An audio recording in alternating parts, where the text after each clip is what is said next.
Curso Conquista. Estudar para conquistar. Fala, minha galera, tudo bem com vocês? Espero que estejam todos bem. Aulinha sobre reforma protestante, né, que está ali localizado no período moderno, mais especificamente no século XVI. Você sabe que no período moderno nós temos uma série de acontecimentos. Eu tenho a expansão marítima acontecendo, eu tenho o Renascimento, eu tenho a reforma protestante, ou seja, tudo basicamente no mesmo momento está se desenvolvendo, está se desencadeando na Europa Ocidental. Então, você vai entender o que aconteceu nessa aula aqui na Reforma, por que tem o seu nome de Reforma Protestante, por que o nome protestante e tudo mais. A gente vai conseguir elucidar bem esses fatores nessa aula. O que você precisa entender é que durante a Idade Média, ao longo de toda a Idade Média, a Igreja adquiriu muito poder. Ela adquiriu muito poder, se tornou um órgão muito poderoso e um órgão de unificação ali social entre as regiões da Europa e, consequentemente, adquiriu muitas terras. Só que com a formação dos Estados modernos, com a unificação dos territórios, a formação dos países que a gente conhece hoje, isso vai ser um problema. Por quê? Porque com a formação dos Estados modernos, os reis e a nobreza vão conflitar com os interesses do clero, com os interesses de uma igreja que tinha muitas terras nas regiões em que os reis estavam comandando. Se ligou? E o que vai acontecer é que a igreja não só conflita com os interesses dos reis, mas também conflita com os interesses da burguesia. Porque uma das grandes críticas da igreja era a usura, era o lucro, era a acumulação de capital.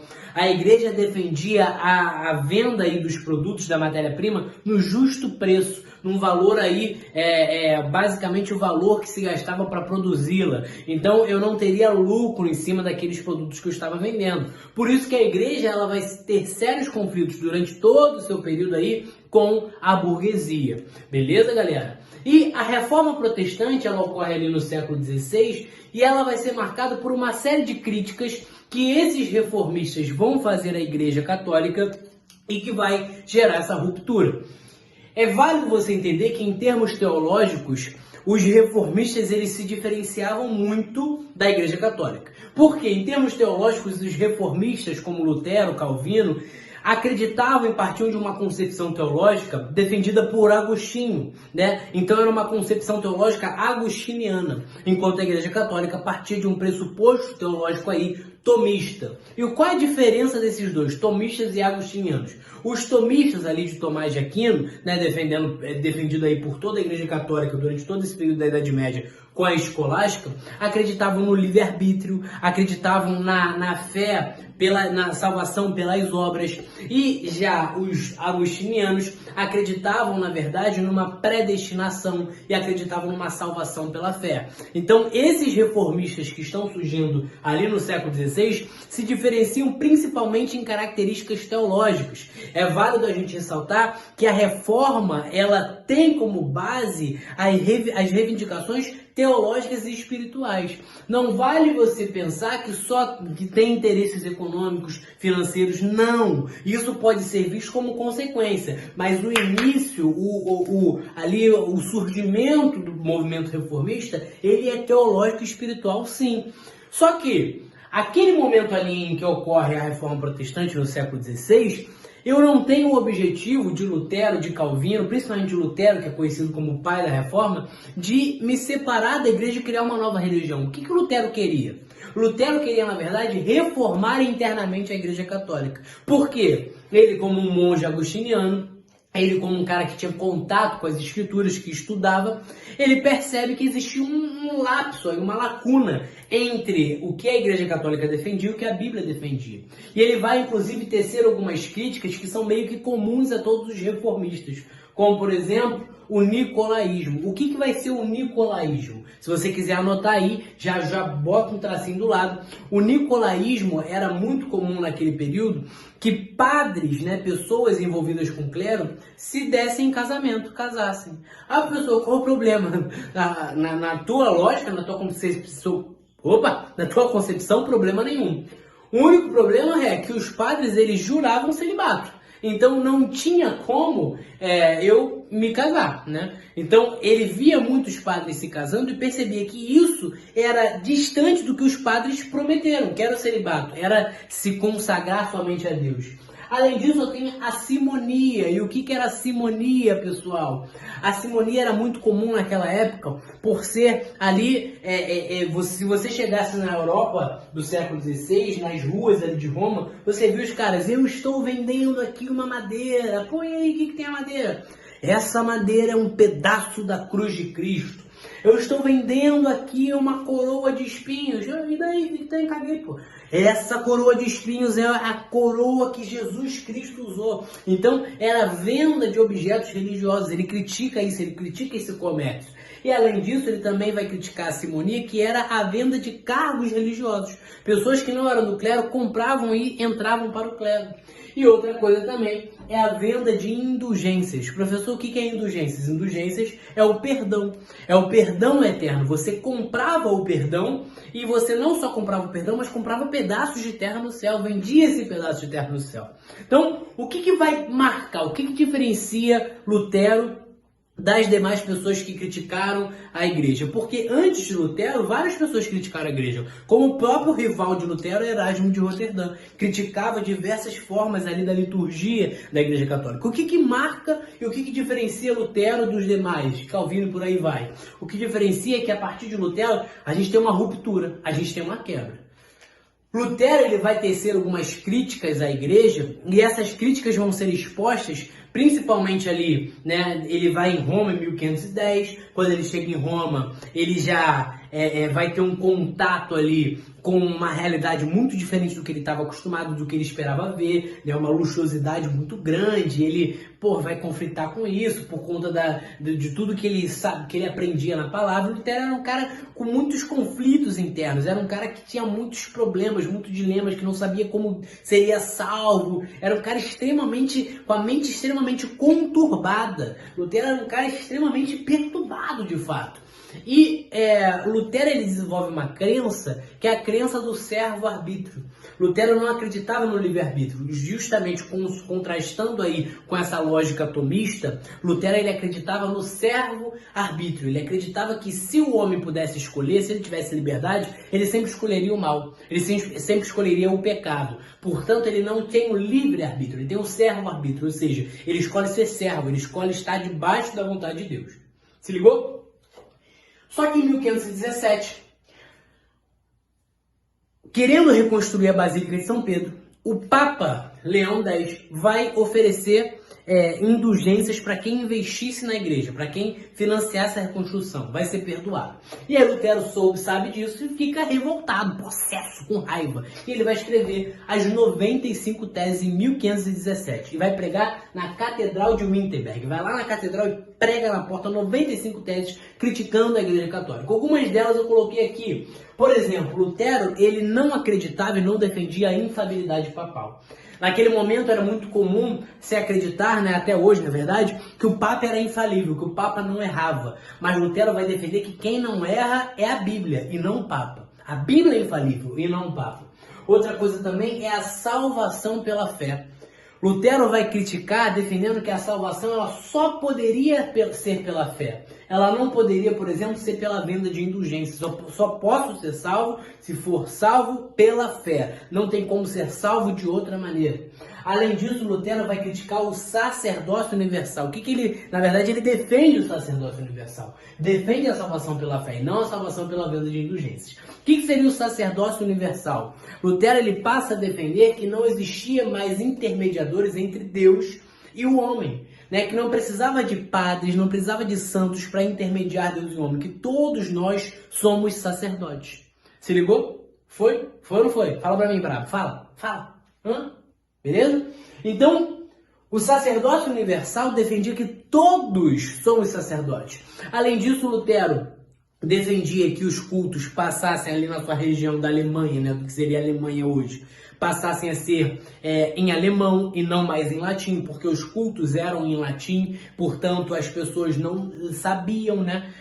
As pessoas não compreendiam os cultos e muitas das vezes as pessoas que não tinham, né, não eram letradas, os mais comuns, iam à igreja, não compreendiam nem o que o padre falava, e aí por isso que Lutero vai defender a permanência das imagens. Olha aí, das imagens, mas não dos santos, das imagens, porque ele entende que as imagens são uma ferramenta pedagógica para ensinar aquela população que não sabia ler, que não compreendia o latim. Lutero vai defender a submissão ali, né, da igreja ao Estado, beleza? E Lutero, ele vai criticar qualquer expressão do capitalismo, porque ele se aproxima da nobreza, ele não se aproxima da burguesia.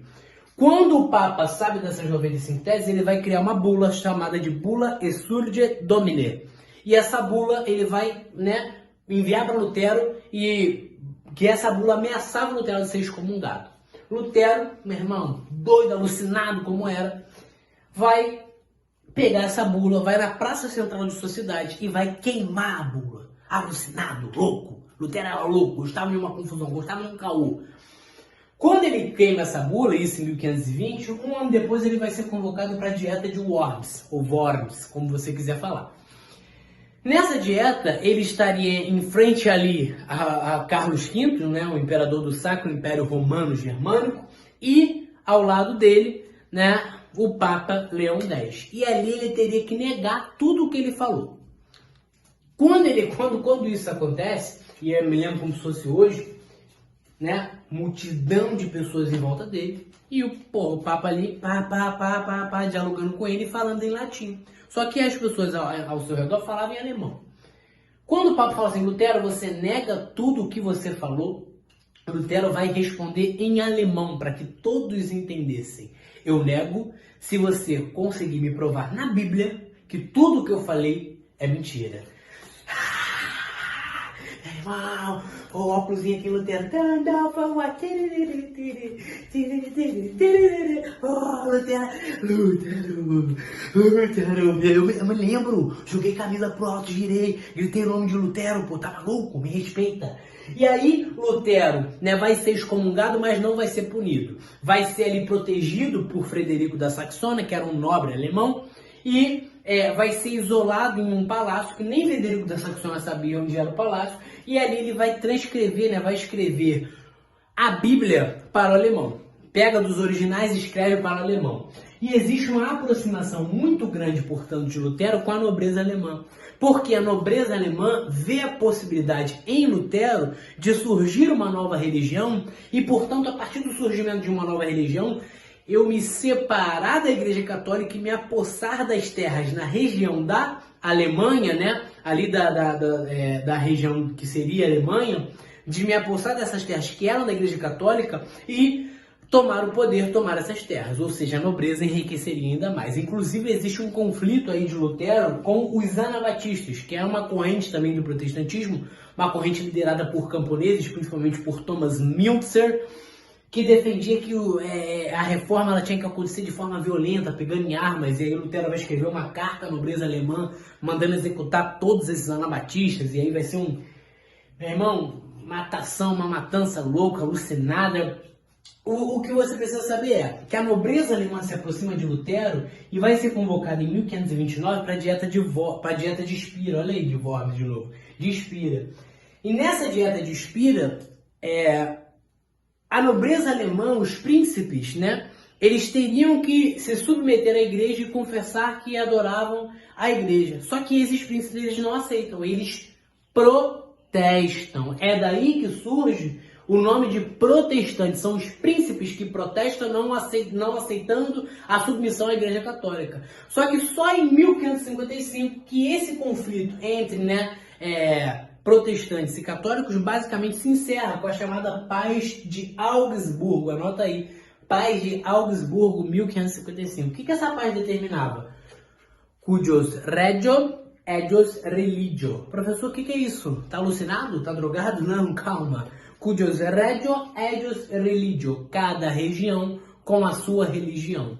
Ou seja, a Paz de Augsburgo, em 1555, determinava que cada um tinha, meu irmão, a a sua religião, né? Cada região tinha a sua religião. Eu não estou defendendo uma liberdade individual, mas eu estou defendendo que cada região tenha liberdade de escolher a sua religião. Ou seja, de acordo com a vontade do soberano, vai ser ali a vontade, né? Vai ser ali a religião instaurada. Além de Lutero, eu tenho João Calvino com o calvinismo. João Calvino, ele vai ser da França, né? Estuda, assim como Lutero, estuda advocacia, estuda direito, estuda advocacia, estuda direito, né? Mas vai se voltar ali para os estudos da teologia, uma teologia católica, depois protestante, vai ser excomungado da Igreja Católica, e Lutero é o cara que vai defender, né? Vai ser governador de Genebra posteriormente, e vai defender uma doutrina que é a doutrina da predestinação. Não é que eu falei Lutero, agora é Calvino, tá? Calvino vai defender a doutrina da predestinação. Não é que Lutero não defenda, mas isso é mais marcado ali com o calvinismo. E o que a predestinação acreditava? Acreditava-se que existia um grupo de eleitos por Deus, que Deus elegia alguns, que Deus predestinava alguns a serem salvos. Ou seja, se você nasceu, você já pode ser escolhido ou não por Deus. E como eu sei que eu sou escolhido ou não por Deus?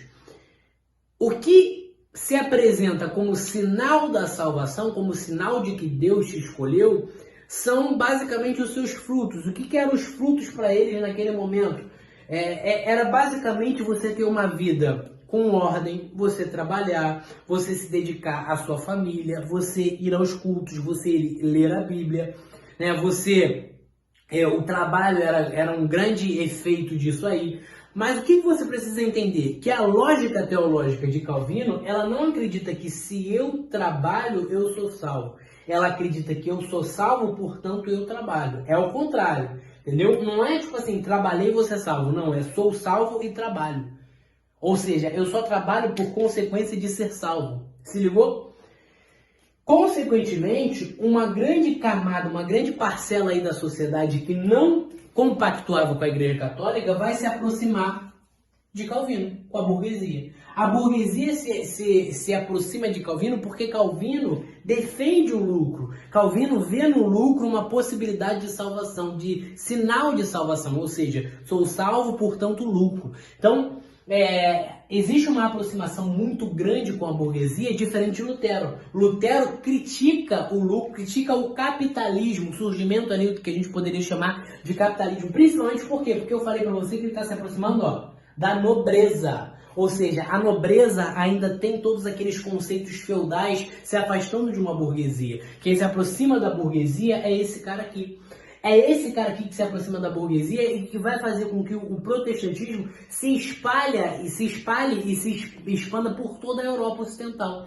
Né? É Calvino e o calvinismo que vai fazer com que o protestantismo se, meu irmão, alastre por toda a Europa Ocidental.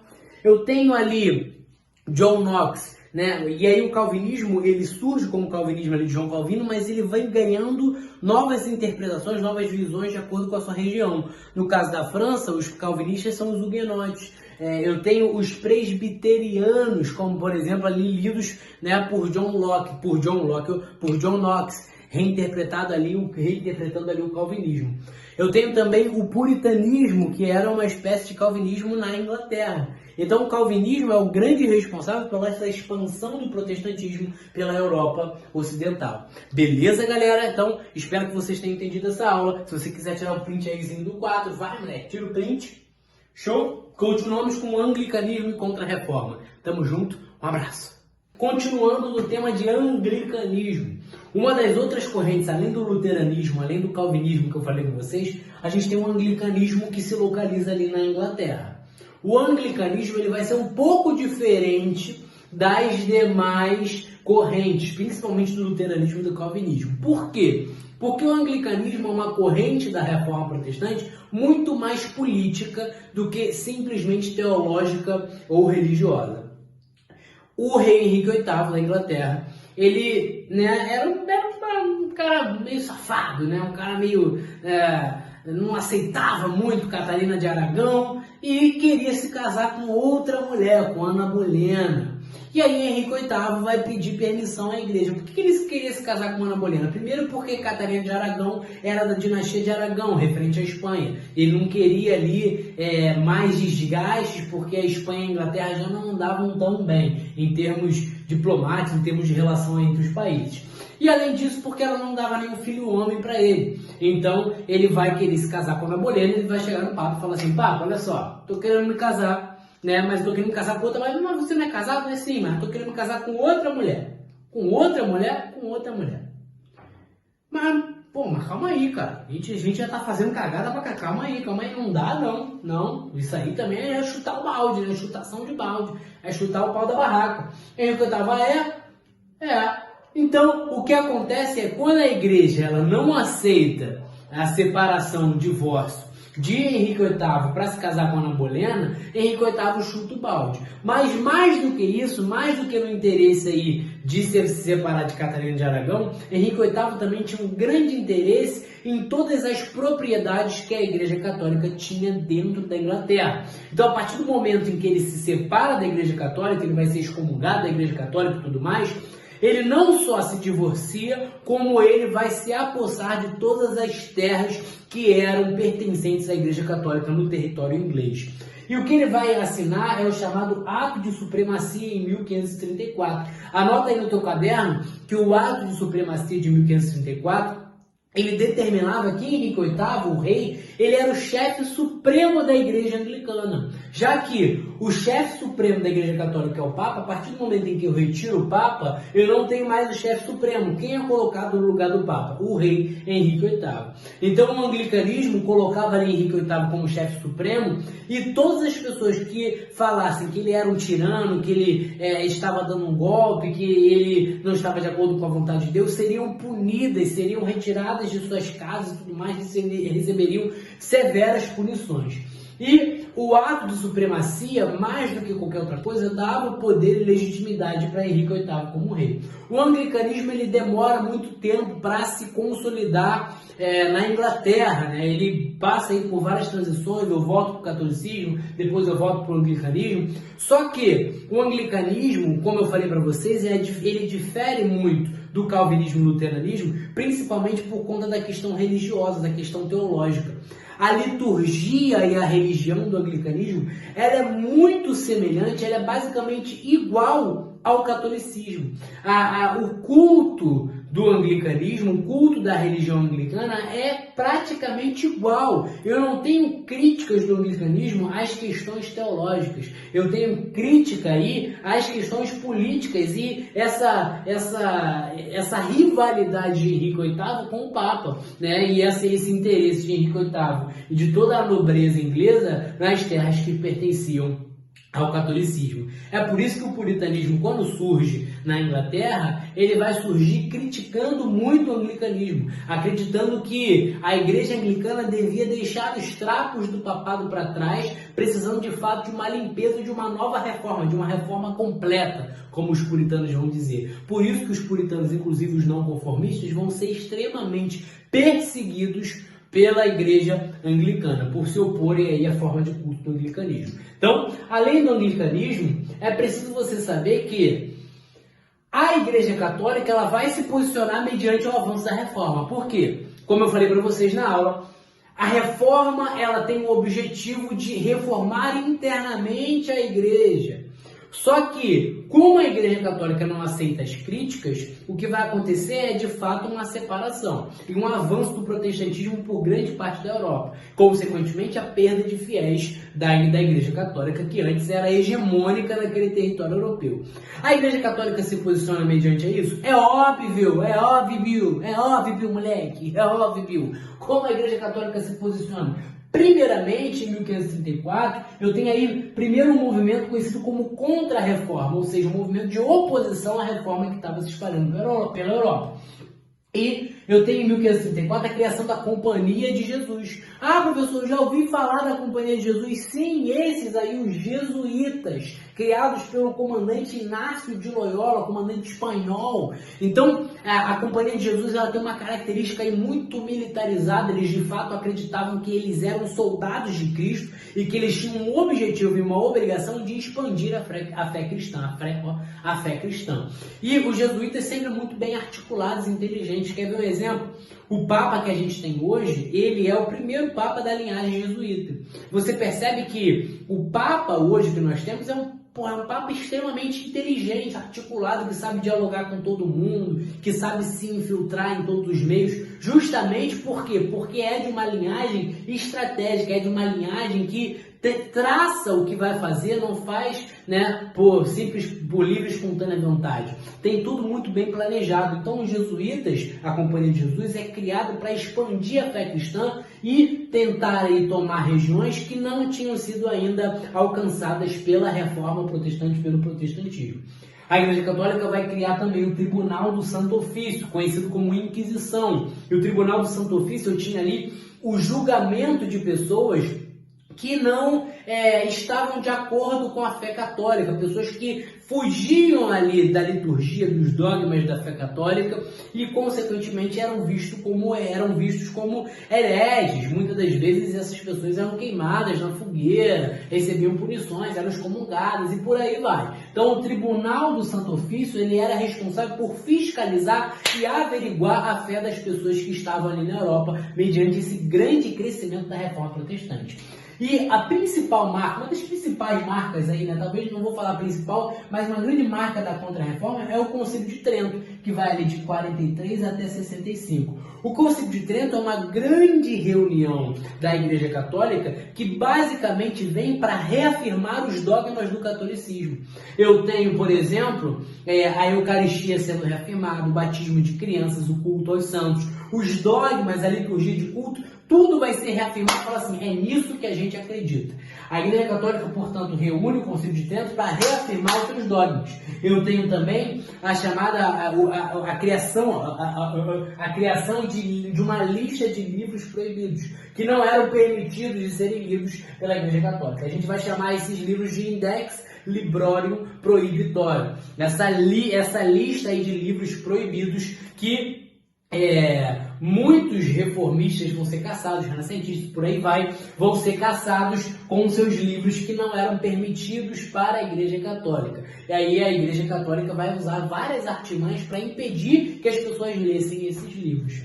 E o que eu tenho também no Concílio de Trento que vai ocorrer é um fortalecimento do poder do Papa. Lembra que eu falei que uma das críticas que os reformistas fazem, principalmente o Lutero, é a infalibilidade papal, acreditando que, na verdade, quem era infalível era a Bíblia e não o Papa. E aí, o Concílio de Trento vem para fortalecer e reafirmar o poder do Papa, dizendo que sim, o Papa era infalível. E isso, obviamente, vai desencadear diversas revoltas e conflitos, como, por exemplo, a Noite de São Bartolomeu. Né? Vou botar aqui N, Noite de São